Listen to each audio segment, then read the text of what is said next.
എന്നാ പറ്റി മോനെ? എന്തിനാ നീ പേടിച്ചു വരുന്നേ? എല്ലാവരും നമ്മൾ കിച്ചണിൽ വർക്ക് ചെയ്യല്ലേ, ആ. അപ്പോൾ എങ്ങാനും ഫയർ എങ്ങനെ പിടിച്ച് ഞാൻ കത്തിപ്പോയാലോ. അപ്പൊ ഈ ട്രെയിനിങ് എടുക്കുമ്പോഴത്തേനും നീ അവിടെ ഒന്നും ഉണ്ടാവാറില്ലേ? ഫയർ എക്സ്റ്റിംഗ്വിഷനെ കുറിച്ച് ഞാൻ കഴിഞ്ഞ ദിവസം ഞാൻ ട്രെയിനിങ് ചെയ്തായിരുന്നല്ലോ. ഏതൊക്കെ ടൈപ്പ് ഫയർ ആണ് കിച്ചണിൽ ഉണ്ടാകുന്നത് നിനക്കറിയാവോ? കറക്റ്റ്. ഓക്കെ, അപ്പൊ ഞാൻ പറഞ്ഞുതരാം.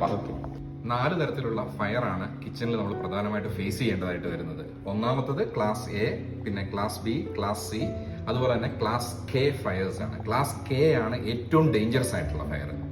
ക്ലാസ് എ ഫയേഴ്സിൽ പേപ്പർ, ടവൽസ്, അതുപോലെ തന്നെ വുഡ്, ഇതിൽ നിന്നാണ് പ്രധാനമായിട്ട് ഫയർ ഉണ്ടാകുന്നത്. ക്ലാസ് ബി ഫയേഴ്സ് എന്ന് പറഞ്ഞു കഴിഞ്ഞാൽ പ്രധാനമായിട്ട് ഫ്ലെയിമബിൾ ലിക്വിഡ്സിൽ നിന്നാണ് സംഭവിക്കുക. നമ്മുടെ ക്ലീനിങ് പ്രോഡക്റ്റുകളിൽ, അതുപോലെ തന്നെ ആൽക്കഹോളിൽ നിന്നൊക്കെ ഈ ഒരു തരത്തിലുള്ള ഫയർ സംഭവിക്കാവുന്നതാണ്.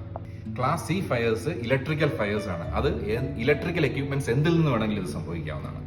ക്ലാസ് കെ ഫയേഴ്സ് ആണ് ഏറ്റവും ഡേഞ്ചറസ് ആയിട്ടുള്ള ഫയേഴ്സ് ആയിട്ട് കിച്ചണിൽ നമ്മൾ ഫേസ് ചെയ്യേണ്ടതായിട്ട് വരുന്നത്. ഇത് നമുക്ക് ഓയിലിൽ നിന്നും ഗ്രീസിൽ നിന്നുമാണ് ഉണ്ടാവുന്നത്.